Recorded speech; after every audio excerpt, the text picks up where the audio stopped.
CTV News with Carlyle Fiset. Good evening. Thanks for joining us. We begin tonight with developing news out of Ottawa. Another MP has crossed the floor to join the governing Liberals, this time from the NDP.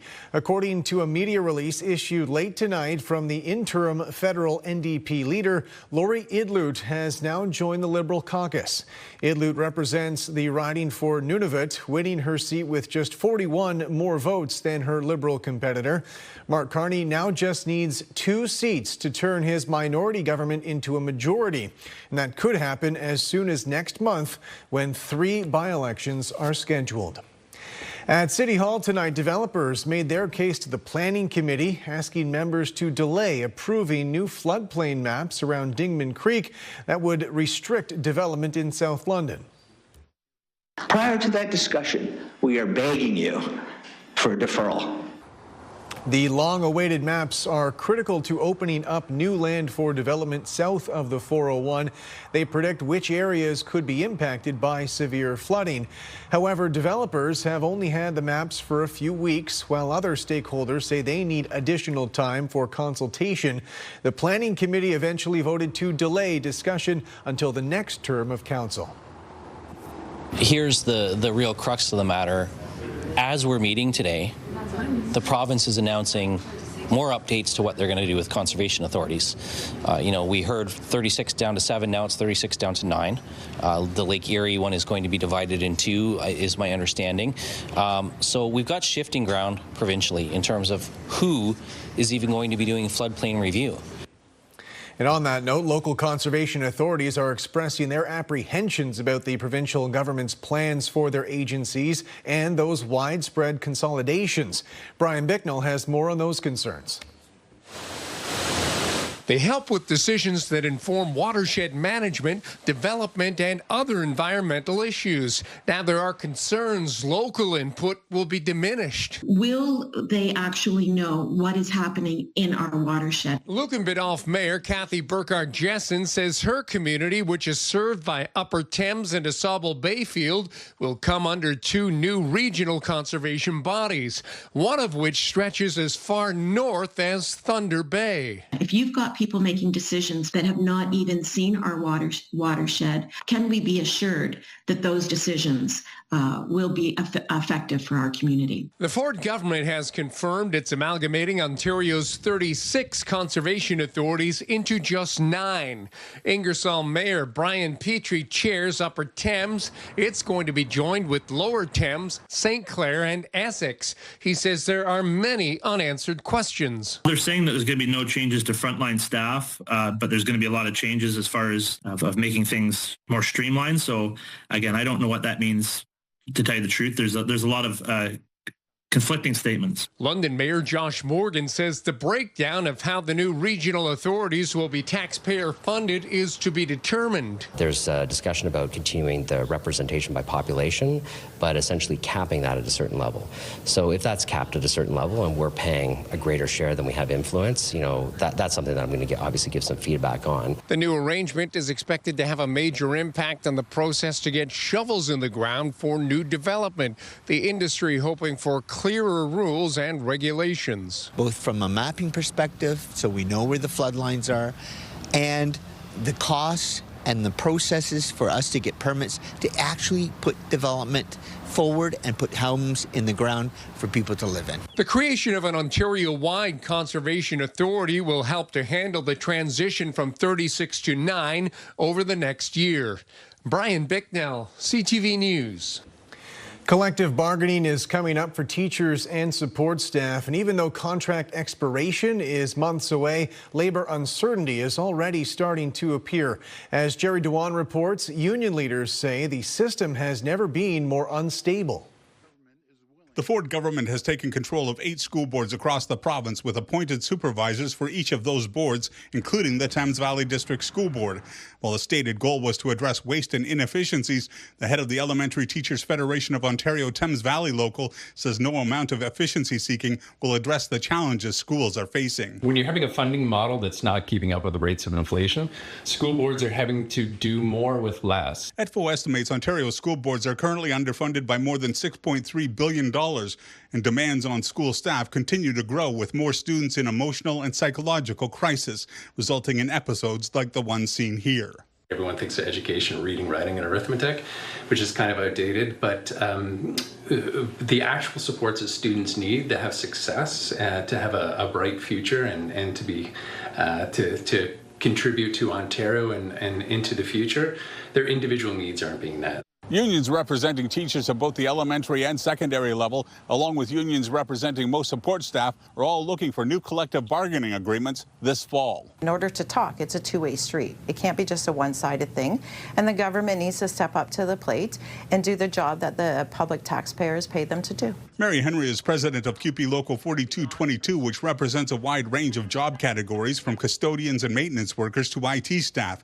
CUPE has sent a letter to Education Minister Paul Calandra requesting that provincial negotiators come to the table as soon as possible.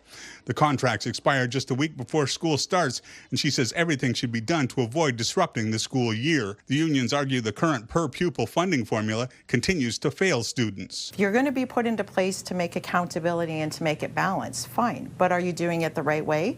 We haven't seen anything that it's proving that it's being done the right way. Henry questions the government putting in place a supervisor that she says is costing the system $350,000 a year, while saying they're addressing waste. Jerry Dewan, CTV News. 2 people managed to escape a house fire in northeast London this morning. With more from the scene, here's Sean Irvin. Little remains of the back room of a home on Booley Street in northeast London. It was destroyed in a matter of minutes Tuesday morning. 2 people inside managed to escape shortly before 8 a.m. Alan Howes among them.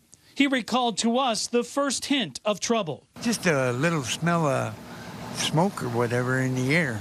The property owner, Ted Hayes, was frantically looking around the home for the source of the smell without success until he approached a French door connecting the rest of the home to the back. He quickly knew the fire was out of control. And all of a sudden, the flames just blew up in the back room. Alan recalls that Ted immediately turned around. He said, "Get out." So that's what we did. It was just starting, and then within a few minutes, it was right up to the top of the roof. The pair was greeted by worried neighbors and passers-by on nearby Cheapside Street. They'd already called 911.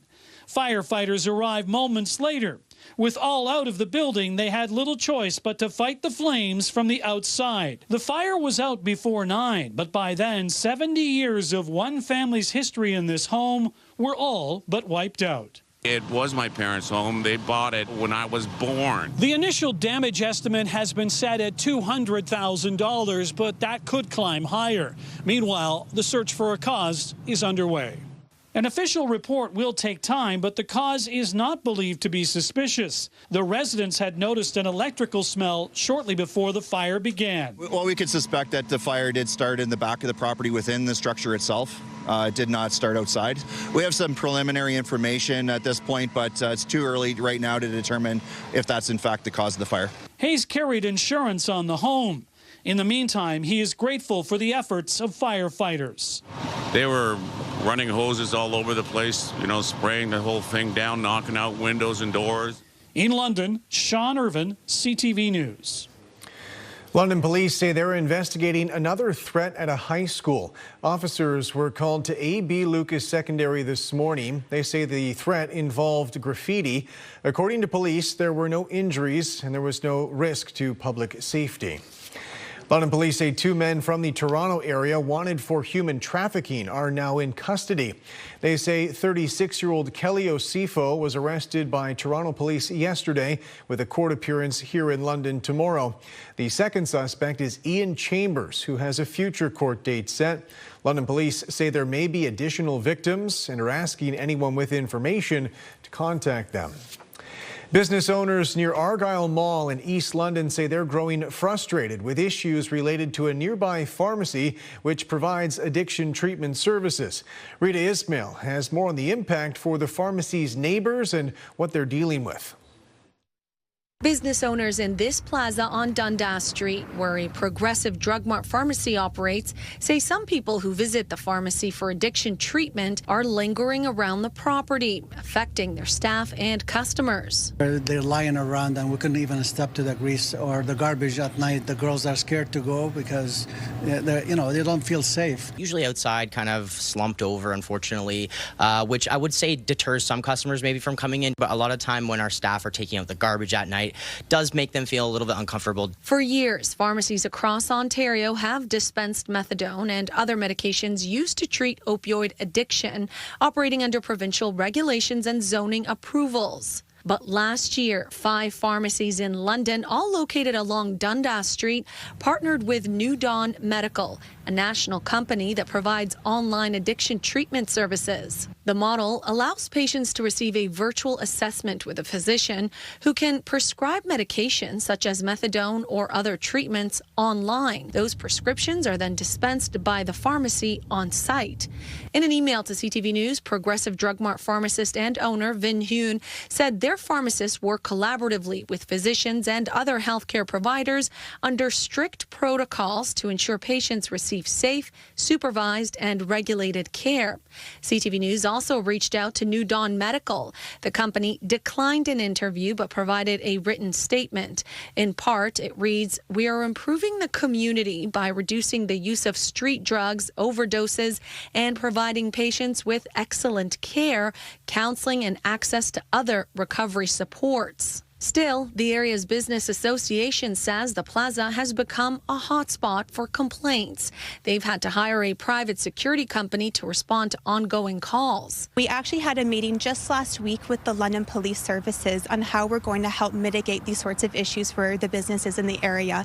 In addition to the services we're providing currently, we're also looking to have more conversations with business owners so we can have that direct impact. City officials say addiction treatment remains an important part of addressing the opioid crisis, but some business owners say they want to see stronger oversight and support to address the impacts on surrounding neighborhoods. Rita Ismail, CTV News.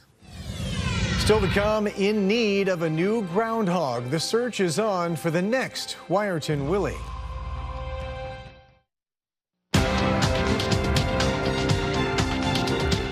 Canada's main stock index surged today while the price of oil fell. The TSX gained 81 points. In New York, the Dow fell 34. The Nasdaq added a single point. The Canadian dollar gained a modest 0.04 of a cent. On commodity markets, gold is up $138 an ounce and oil lost more than $11 a barrel. The American War Secretary said today would be the most intense day of strikes on Iran. That escalation just a day after the president said the military bombardment would be short-lived. With the latest on this and the mixed messages from Donald Trump, here's Joy Malbin. The Pentagon with new video bombing Iran's missile launchers and destroying their ammunition stockpiles. A fresh round of attacks. The U.S. says it has hit more than 5,000 targets, including 50 vessels. Today will be, yet again, our most intense day of strikes inside Iran. The most fighters, the most bombers. On the other hand, the last 24 hours have seen Iran fire the lowest number of missiles. Secretary of War Pete Hegseth says Iran is badly losing and there will be no let-up. This as the Trump administration is sending mixed messages when the conflict will end. The president suggested the war's goals were pretty much complete, telling Republicans, I think you'll see it's going to be a short-term excursion. How good is our military, right? Trading threats on social media, Trump told Fox News he's not happy with Iran's new supreme leader, a hardline cleric and son of the assassinated Ayatollah Khamenei, saying, I don't believe he can live in peace. Iran's security chief shot back, warning the U.S. president, be careful not to get eliminated yourself. This after Trump threatened to rain fire and fury on Iran, warning the regime against stopping the world's flow of oil through the Strait of Hormuz, now at a standstill and sending gas prices soaring. But the White House insists that won't last long. U.S. military is drawing up additional options following the president's directive to continue keeping the Strait of Hormuz open. I will not broadcast what those options look like, but just know the president is not afraid to use them. So when will it all end? The White House and Secretary of War both say that's up to President Trump to determine when Iran is no longer a direct threat to America. Joy Melvin, CTV News, Washington. The Prime Minister declared in Parliament today Canada will not participate in the U.S.-led military offensive in the Middle East. Those comments as opposition leaders raised their own questions about our nation's response. Mike Couture reports. His appearance at question period was a last-minute addition to his schedule, and after a week of shifting narratives around the war in the Middle East, the Prime Minister looked to clarify Canada's stance. Mark Carney said Canada opposes Iran's development of nuclear weapons and the regime's exporting of terrorism. The Prime Minister also said Canada will not participate in the American military offensive in the region. But the leader of the Bloc Québécois wants to know if Carney also asked allies if they're all on the same page. As long as we act on our separate paths, we don't have the leverage to force United States into themselves a more coherent position because we don't know what the President of the United States wants. Je viens d'avoir une conversation avec le président du G7, M. Macron. Carney said he had conversations with leaders from France, Japan, and the U.S., but wouldn't give any more details. The Conservatives have criticized Carney's stance on Iran, saying it's been shifting over the past week. While Poilievre says he stood by the Prime Minister's original support for the strikes on Iran to take down the regime, he's unequivocal about the Supreme Leader's successor. You're talking with the son? The son, yeah. No, this is a terrorist. We stand with the Iranian people for democracy. We stand against the Iranian theocratic dictatorship that has attacked our country. Prime Minister Carney says he plans to speak with other G7 leaders this week, and he says they're all united in calling for a de-escalation in the Middle East. Mike Couture, CTV News, Ottawa. Heavy rainfall in the forecast. Environment Canada has issued a heavy rainfall warning. There's a freezing rain warning in effect towards the Bruce Peninsula. Waking up tomorrow morning to rain and thunderstorms, and on the mild side, this is mud weather. Look at Tucker. He's loving it. Thanks, Brianna, for sending this in. Rain and thunderstorms to start your day. Temperature holding steady at 6 degrees. I'll have your local weather forecast coming up right after this. Welcome back. Julie Atchison is on the desk with me now, and I'm seeing a pretty active map behind you, tracking some weather systems tonight. Yeah, a series of low pressure systems moving by to the south will bring some heavy rainfall. We're going to see some thunderstorms. So rainfall warnings widespread, stretching from Windsor through Toronto, upwards of 25 millimeters of rain. We could see 10 to 15 as we head through the overnight, and then another 15 to 25 tomorrow. Now, east of Toronto, freezing rain warnings in effect, as you can see, and we have snowfall warnings to the north. It was extremely mild across southern Ontario today. The record 16.7 set back in 1925. Today we hit 17.1 at the London airport. We'll have to confirm that with Environment Canada, but it looks like a record-breaking day. Windsor this afternoon hitting 22 degrees. A normal daytime high for this time of year, +3. So conditions across our region overnight, we will see showers and we will see some thunderstorms start to develop. So as these waves of low pressure ride along the frontal boundary to the south, once one of those waves comes in quite close to the lower Great Lakes, expecting the heavier amounts of rainfall. So you can see temperatures across most of the region above the freezing mark, well above, except we get to Wyerton, and that's where we have the freezing rain warning in effect. So there is the potential for some significant ice accretion in Wyerton. So in our immediate viewing area, that's the highest risk area where we could see some very icy road conditions. As we move through the day tomorrow, we will see a few rounds of rainfall, but the most moisture will push through early in the day. Now, this could lead to ponding on area roads. We could see some flooding, low-lying flooding in localized areas. So this is something to keep in mind. Make sure your sump pumps are working correctly. If you have issues with flooding in your area, definitely a lot of moisture coming in. The ground is saturated. We've had rounds of rainfall earlier in the week and, of course, over the weekend, and the ground frozen, not able to absorb that rain that's coming in, so a lot of that will be running off.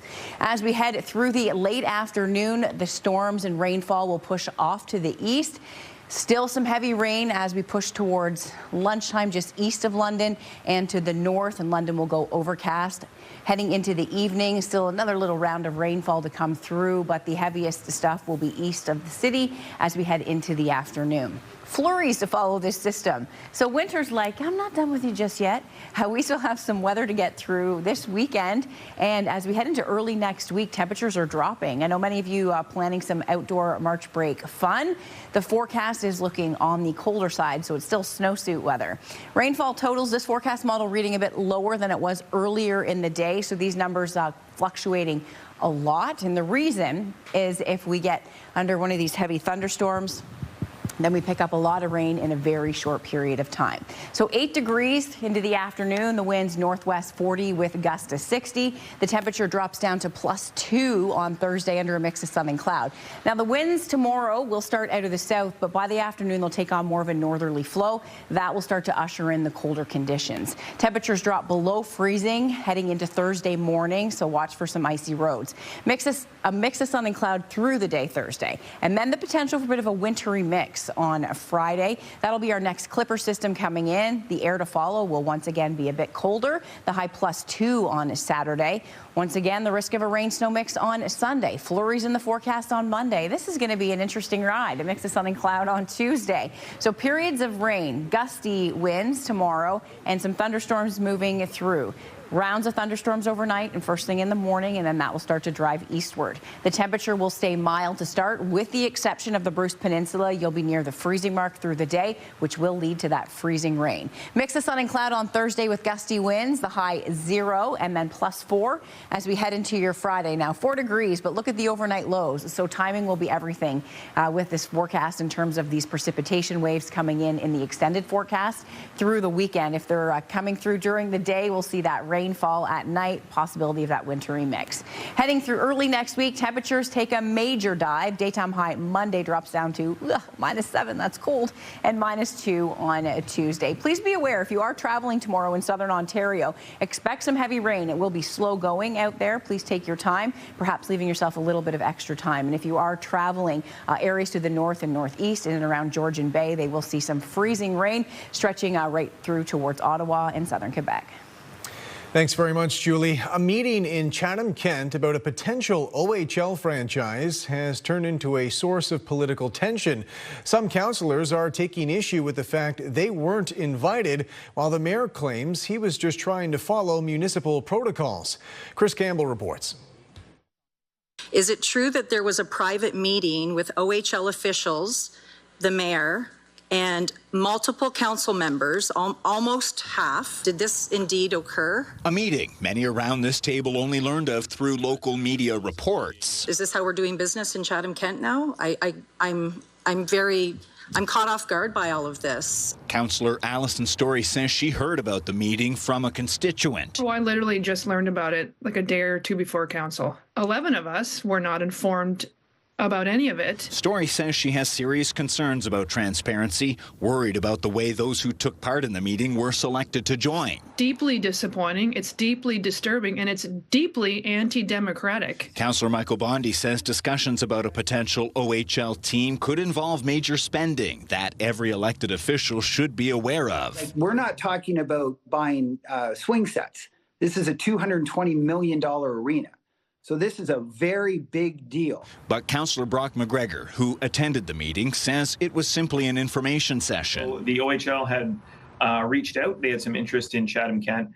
They were discussing some of their expansion plans, really wanted to learn a bit more about the community and just provide some information on what's going on with the league right now. Mayor Darren Caniff says he limited attendance after being advised inviting all councillors could violate quorum rules. I wanted all council to attend, but The clerk pointed out, said, no, you can't have all of council. Caniff says he invited councillors who had previously expressed interest in arena discussions and says he will ensure council is notified if similar meetings happen in the future. If ever again we're talking to the OHL, I'll make sure that all of council is well aware of the meeting. The mayor also says whether or not an OHL team eventually comes to Chatham-Kent, the municipality still needs to explore building a new arena, noting the current facility being considered for replacement dates back to the 1940s.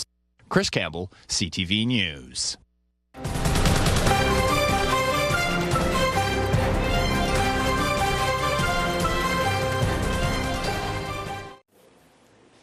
Welcome back. Finally tonight, the search for a successor is getting underway on the South Bruce Peninsula.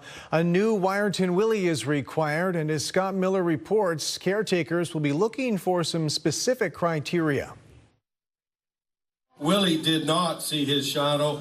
We will have an early spring. Canada's most well-known weather-predicting groundhog has died. Unfortunately, it is a sad day here in Wiarton, in the town of South Bruce Peninsula, where our beloved groundhog passed away peacefully overnight. As his caretakers arrived to feed him this morning, they found Willie unresponsive in his burrow.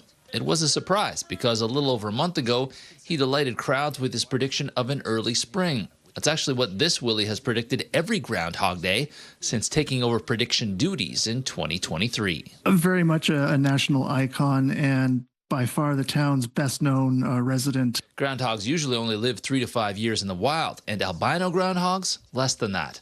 Wiarton has had 3 different groundhogs perform Groundhog Day duties since 2017, but before that, they had the same Willie for 13 years in a row. Wiarton hopes that's the kind of groundhog they find next, although it will be hard to find, as albino groundhogs are born 1 in every 10,000 in North America. Albino groundhogs are, as you say, not very common. I'm sure the town is working on that. I don't have any details about that, but I'm sure we look forward to what they will come up with, and I'm sure 2027 Groundhog Day will still be a fabulous and exciting event. We've made it public. We will be looking to get another albino groundhog. And if there's anybody out there that has any leads, please contact us here at the town. We'd love to hear from you. But for today, Wiarton and area is in mourning as they say goodbye to the town's most well-known rodent resident. Willie has always been really well cared for and brings so much joy to residents and visitors alike. And while we're sad to say goodbye, we will be looking for a new weather prognosticator to continue this beloved tradition for years to come. In Wiarton, Scott Miller, CTV News. And that's it for us. Thanks for watching. For all of us at CTV News London, I'm Carlyle Fiset. Have a good night.